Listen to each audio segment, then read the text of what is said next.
Area 51 archaeology. For most people, Area 51 is a symbol of Cold War secrecy and classified aviation projects. But buried beneath that familiar narrative is a quieter chapter few ever hear about: the archaeological dimension of the Nevada test range.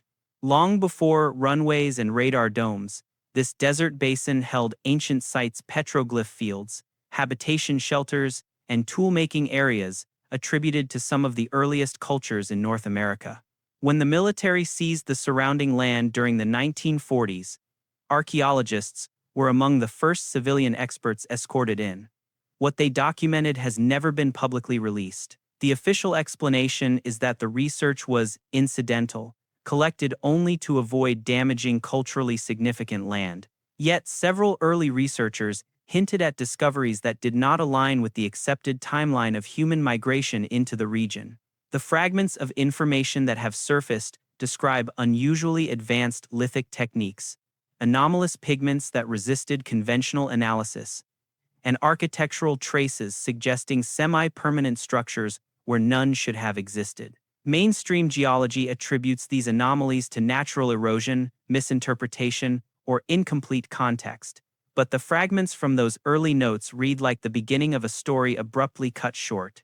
The most compelling hints come from declassified memos acknowledging that certain stone arrangements were flagged for their potential strategic significance, a phrase out of place in any traditional archaeological survey.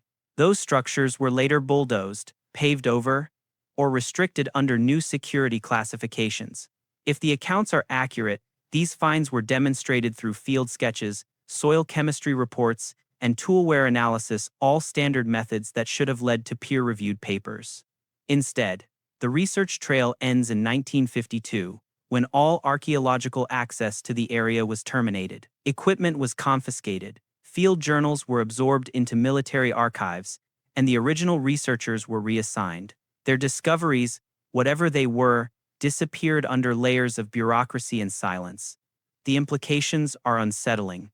If Nevada's desert once held a chapter of human history more complex than our textbooks allow, its disappearance safeguards more than national security. It protects a narrative of human development that powerful institutions have little incentive to revise. What humanity lost is not an artifact or a site, but an origin story that may have been far older, richer, and more enigmatic than we were ever permitted to imagine. Lascaux Caves. The Lascaux Caves are celebrated as one of humanity's earliest masterpieces, yet the public rarely hears the full story of how quickly access to them was sealed away. Discovered in the early 1940s, the chambers revealed paintings so sophisticated that they challenged long-held assumptions about Paleolithic cognition. The precision of movement, the illusion of depth, and the control of color gradients seemed far beyond what mainstream anthropology expected from people living 17,000 years ago.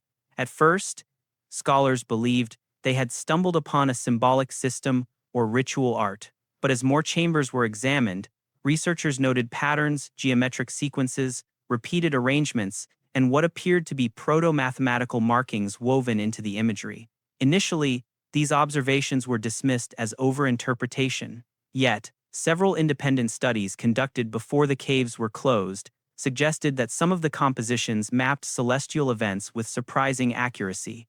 A few researchers even proposed that parts of the cave network functioned as a kind of prehistoric observatory, where light interacted with carvings and pigments in ways that changed throughout the year. The potential implications for early human knowledge were enormous. If validated, they would undermine the narrative that complex, symbolic astronomy emerged only after the first settled civilizations. Then, unexpectedly, the French government restricted all public and nearly all scientific access. The official reason was preservation. Increased carbon dioxide, microbial growth, and structural fragility. These concerns were real, yet the timing was conspicuously tight. The most disruptive hypotheses, the ones suggesting advanced prehistoric cognition, vanished from public discourse almost overnight. Researchers who had championed these ideas found their funding reallocated and their notes absorbed into cultural ministry archives.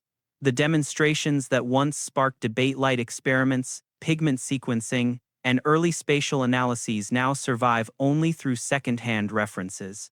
The caves, now accessible only to a handful of officials and conservation staff, exist as a controlled narrative, a masterpiece of art, but stripped of the deeper questions it raises about the intellectual world of early humans.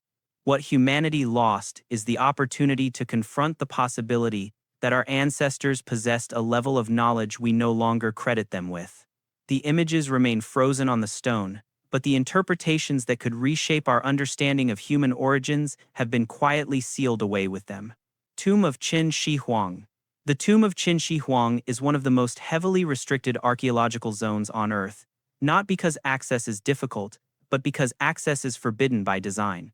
Discovered in the 1970s alongside the famous Terracotta Army, the central burial mound has never been opened. Official explanations emphasize preservation concerns, claiming current technology cannot safely protect the site's contents from exposure. Yet internal reports and early surveys suggest a deeper, more complex reason for the prolonged secrecy. Before restrictions tightened, preliminary probes revealed mercury levels dozens of times higher than the surrounding soil, echoing ancient texts that described rivers and seas of mercury inside the emperor's underground palace. Modern scholars acknowledge that such an amount would require metallurgical capabilities far beyond what is attributed to the 3rd century before the Common Era. The most intriguing details emerged from early ground-penetrating analyses, which detected geometric chambers arranged with a precision difficult to reconcile with the tools historians believe were available at the time.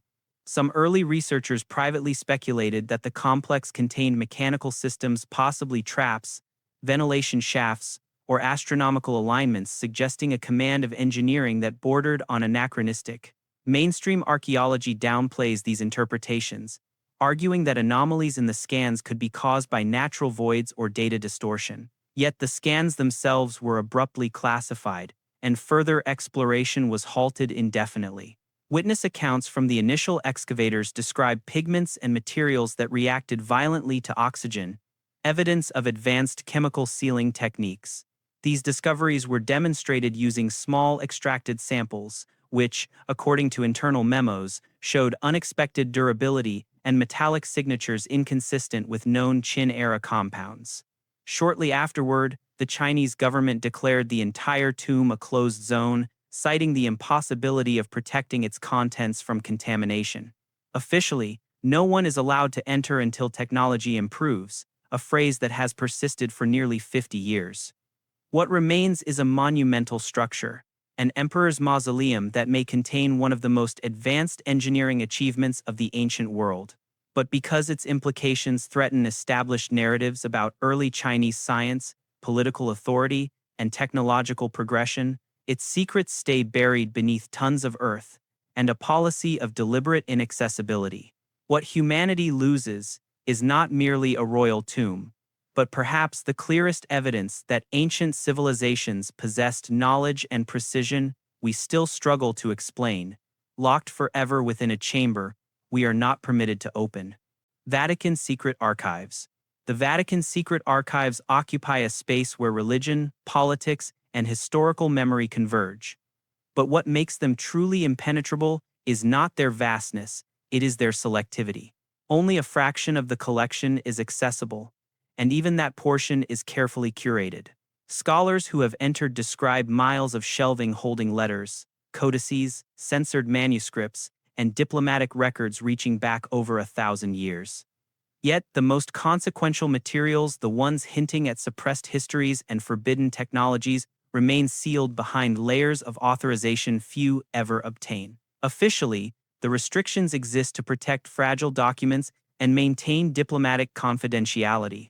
Unofficially, early accounts from 19th-century archivists suggest that certain collections reshaped the narrative of human development in ways that powerful institutions found destabilizing.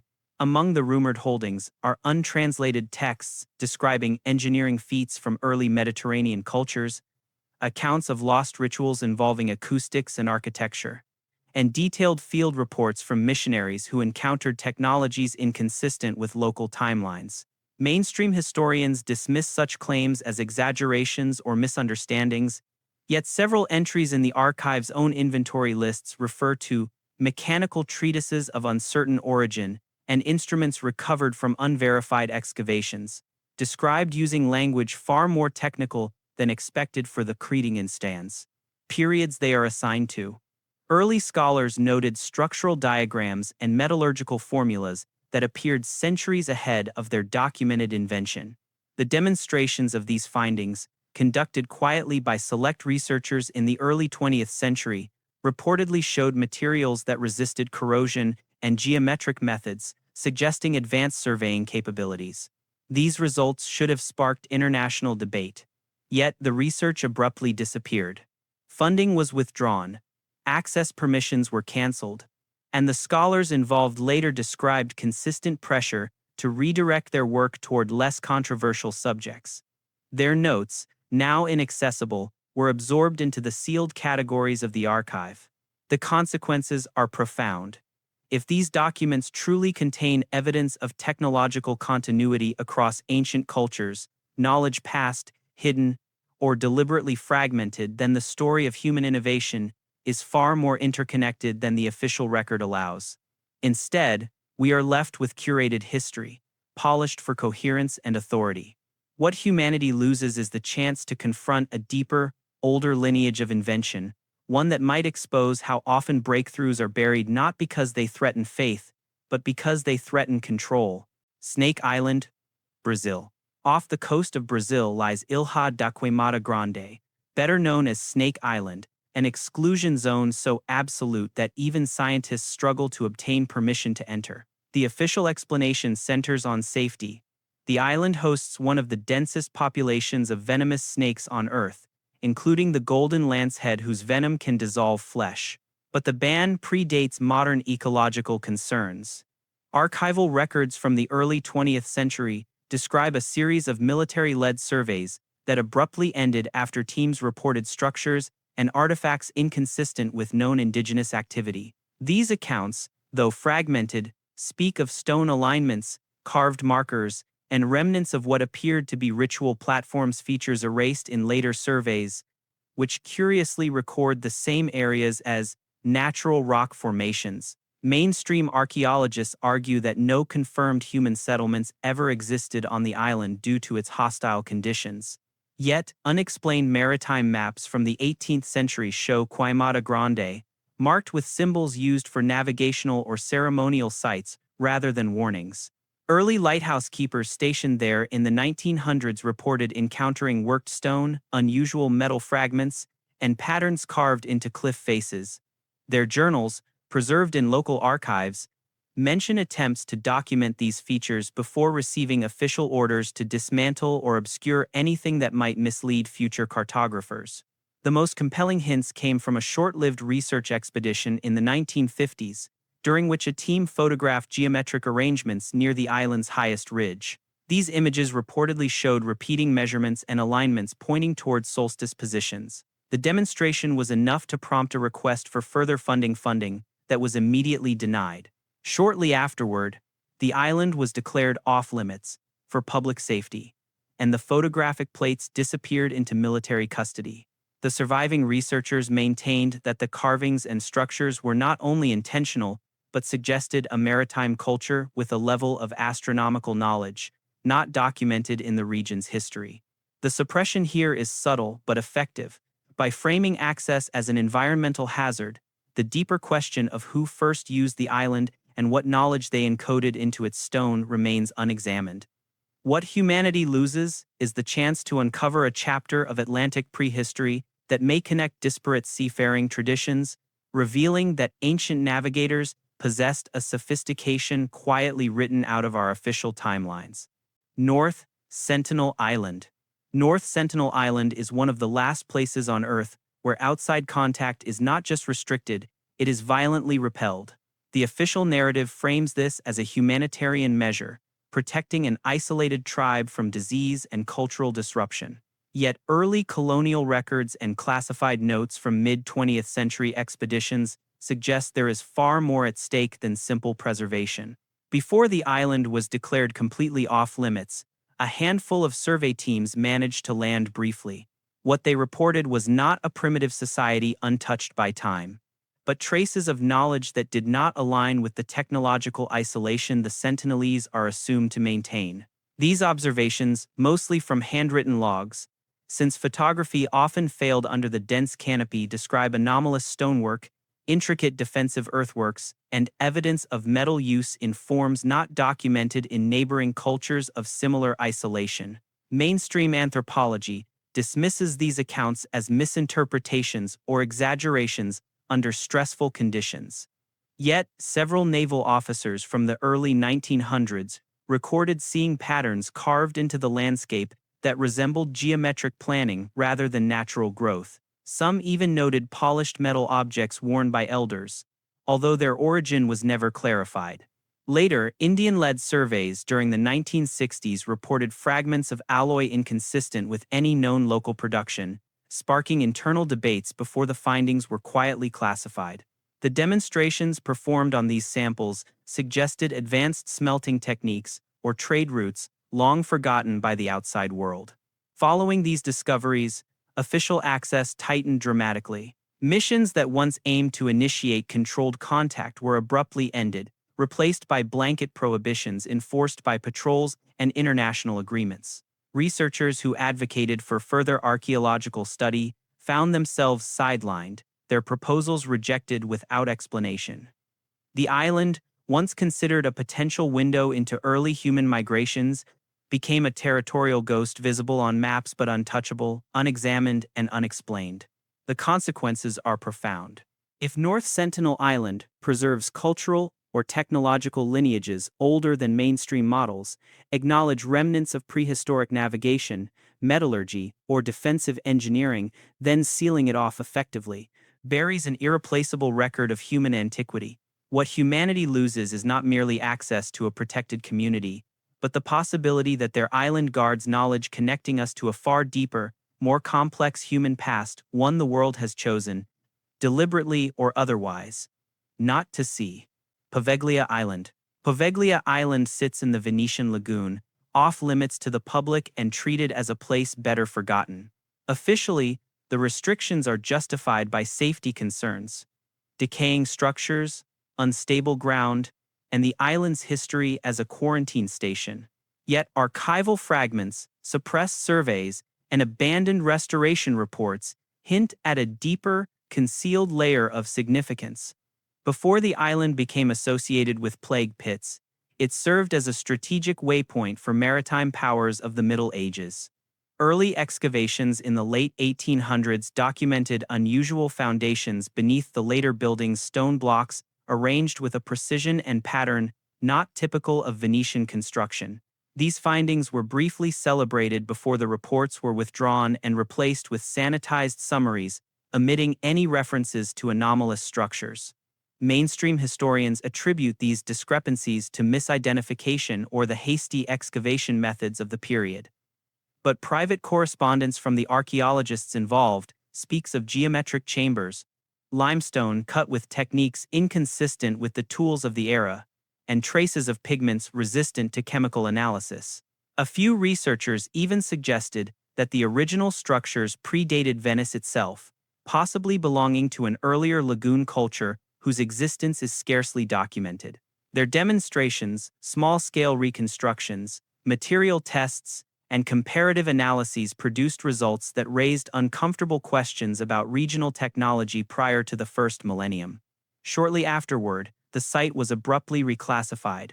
Further study was halted, and the excavation records were transferred to sealed municipal archives.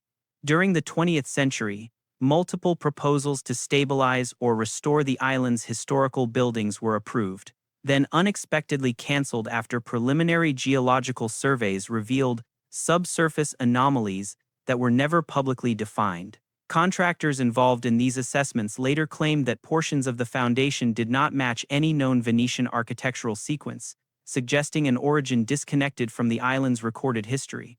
The modern ban on entry, framed as a combination of structural danger and respect for historical tragedy, effectively prevents independent research. What humanity loses in this silence is the possibility that Poveglia once housed a forgotten chapter of Adriatic civilization technologies, cultural practices, or architectural knowledge erased beneath layers of later use and bureaucratic avoidance. In sealing the island, authorities have preserved not a heritage site, but a void where an older truth may have existed, buried under centuries of quarantine, fear, and deliberate neglect. Surtsey Island. Surtsey, born from a violent volcanic eruption off the coast of Iceland in the early 1960s, is one of the most restricted natural laboratories on the planet. The official explanation is scientific purity. The island must remain untouched so biologists can study how life colonizes new land. While this objective is genuine, early geological surveys hint at an entirely different reason for the stringent isolation discoveries made in the island's first months that challenged accepted models of both geology and early human navigation. Before strict regulations were enacted, a handful of interdisciplinary teams were allowed to land. Their private field notes, later archived under restricted access, described formations and materials that should not have existed on a landscape that was supposedly brand new. Several early observers reported finding stone fragments bearing signs of shaping angles too precise to be natural, surfaces too smooth to be the product of eruptive chaos. Official summaries later dismissed these as misidentified volcanic ejecta. Yet, internal memos from the period reveal that samples were collected and subjected to laboratory testing. The demonstrations performed on these fragments suggested trace metals and wear patterns inconsistent with recent formation, implying that some material had not been created by the eruption at all. A few researchers quietly theorized that an older seafloor culture or pre-modern maritime group might have utilized this region long before Iceland was settled, leaving behind remnants now fused into the newborn island's surface. The reaction from authorities was swift. Access to Surtsey was restricted almost overnight, and multidisciplinary exploration was replaced with tightly controlled biological observation. Funding for geological follow-up studies was redirected, and the researchers who raised unconventional questions found their work quietly deprioritized. Subsequent publications made no mention of anomalous samples, focusing solely on ecological succession. The narrative of a pristine scientific laboratory became absolute, any deviation framed as contamination, disruption, or threat to the island's value. Mainstream science accepts Surtsey as a rare natural experiment, yet the insistence on total exclusion far stricter than comparable sites raises unresolved questions. If the earliest discoveries hinted at a forgotten seafaring tradition or revealed that human presence in the region predates established timelines, then sealing the island preserves not purity, but ambiguity. What humanity loses is the possibility that beneath Surtsey's fresh lava lies evidence of a history older than the island itself, now protected not from contamination, but from scrutiny. Chapel of the Ark. Hidden within the highlands of Ethiopia, the Chapel of the Ark is one of the most restricted religious structures in the world. Officially, the reason is simple. The chapel is believed to house the Ark of the Covenant, and tradition allows only a single guardian priest to view it. Yet early missionary travel logs, suppressed archaeological proposals, and fragmented diplomatic correspondence suggest that access is denied not merely to protect a relic, but to protect a narrative. Before the site was sealed to outside inquiry in the early 20th century, a handful of European scholars and regional historians attempted to survey the complex. Their accounts describe architectural features and internal chambers that seemed older than the Aksumite structures surrounding them, built with stone working techniques rarely seen in the region's recorded history. Mainstream archaeology asserts that the chapel's foundations date to medieval times, but early sketches and soil analyses now rarely cited indicated far older strata beneath the visible building. A few researchers proposed that the original structure may have been part of a pre-Christian sanctuary, later repurposed as dynasties shifted. Their demonstrations, relying on comparative masonry studies and pigment residues, suggested technological links to ancient Near Eastern construction methods, implying cultural exchange or migration patterns not acknowledged in conventional timelines. Shortly after these findings were circulated, permits for further study were revoked, and the site became inaccessible to all but its designated guardian. Complicating matters further are reports from 19th-century travelers who claimed to see objects of unusual craftsmanship, golden casings, carved wooden panels, and metalwork etched with geometric motifs that did not match local stylistic conventions. While these testimonies are treated skeptically by modern scholars, internal church documents refer to ceremonial instruments of unknown origin, preserved in sealed chambers now closed to all inspection. Proposals to study these items have repeatedly been rejected, often without explanation beyond ecclesiastical sovereignty. The consequences extend beyond religious secrecy. If the chapel truly preserves artifacts or architectural evidence connecting Ethiopian history with much older Near Eastern traditions, then its closure shields a potentially transformative chapter of human cultural development. What humanity loses is not just the chance to verify a legendary relic, but the opportunity to explore a bridge between civilizations, one that may reveal the deep, interconnected roots of technologies, rituals, and beliefs long thought to be isolated inventions. Tomb of Genghis Khan. The tomb of Genghis Khan remains one of the greatest archaeological mysteries in history, not because it has not been found, but because every attempt to locate it has been systematically obstructed. According to Mongolian tradition, the burial site was deliberately concealed, and any disturbance is forbidden. Yet modern archival records, classified surveys, and testimonies from early 20th century explorers suggest that the secrecy around the tomb serves purposes far beyond cultural preservation. Long before satellite imaging existed, expeditions reported anomalous structures in the Khenti Mountains, man-made embankments, geometric depressions, and stone patterns inconsistent with natural erosion. These findings were quietly suppressed, and subsequent expeditions were denied access under new governmental protections. Mainstream historians argue that Genghis Khan desired anonymity in death, and that the site's concealment is purely cultural. But internal notes from Soviet-era geological teams who operated near the region describe subsurface voids and metallic signatures that did not align with any known burial practices of the era. Some reported traces of engineered chambers, suggesting sophisticated construction techniques centuries ahead of their time. The few soil samples extracted before restrictions tightened revealed mineral compositions and pigments used historically for elite burial sites. Yet the results demonstrated through standard laboratory tests were never released in their entirety. Shortly afterward, the entire region was sealed under conservation protocols that effectively shut down all archaeological work. Researchers who pushed for controlled excavations encountered political resistance from multiple governments. Permits were granted, then revoked without explanation. Satellite imagery that once showed structural anomalies was later listed as low-resolution or inconclusive in official archives, despite earlier confirmations of unusual patterns. Even non-invasive techniques, such as ground-penetrating radar, have been repeatedly halted by local authorities, citing cultural sensitivity and environmental protection.